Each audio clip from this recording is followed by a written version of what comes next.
صدقہ دوزخ کی آگ سے بچاتا ہے۔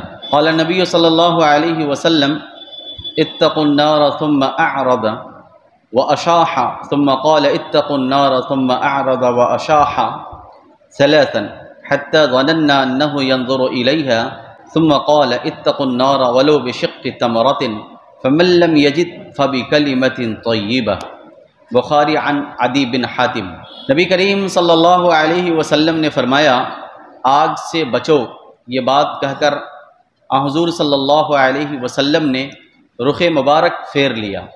پھر آپ نے فرمایا آگ سے بچو، پھر آپ نے 3 بار رخ مبارک پھیر لیا، یہاں تک کہ ہم نے گمان کیا کہ آپ صلی اللہ علیہ وسلم آگ کو اپنی آنکھوں سے دیکھ رہے ہیں۔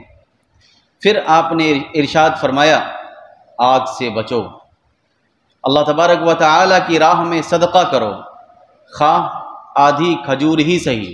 ہاں، جس کا ہاتھ خالی ہو وہ اچھی بات کہہ کر بھی آگ سے بچنے کی کوشش کرے، جس کے پاس آدھی کھجور بھی نہ ہو تو وہ اچھی باتیں کہہ کر دوسروں کو سنا کر آگ سے بچنے کی کوشش کرے۔ مطلب یہ ہے کہ تم اللہ کی رضا کے لیے حلال کمائی سے خرچ کرو، اپنی بساط کے مطابق راہ خدا میں خرچ کرنے سے دریغ نہ کرو، خواہ تمہیں آدھی کھجور ہی میسر آئے۔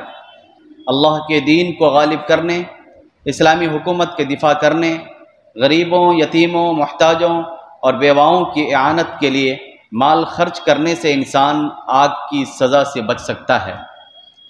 حضور صلی اللہ علیہ وسلم نے آخر میں فرمایا اگر تمہاری جیب خالی ہو تو اچھی بات کہہ کر بھی آگ سے بچنے کی کوشش کرو۔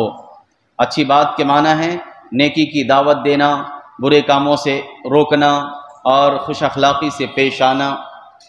اللہ تبارک و تعالیٰ کی نگاہ میں دینے والے کے جذبے کی قیمت ہوتی ہے۔ اللہ تبارک و تعالیٰ کی نگاہ میں دینے والے کے جذبے کی قیمت ہوتی ہے۔ خلوص دل کے ساتھ ایک کھجور کا ثواب اس قدر ملتا ہے کہ ریاکار 1,00,000 روپے کی نمائشی خیرات کر کے بھی اس کا تصور نہیں کر سکتا۔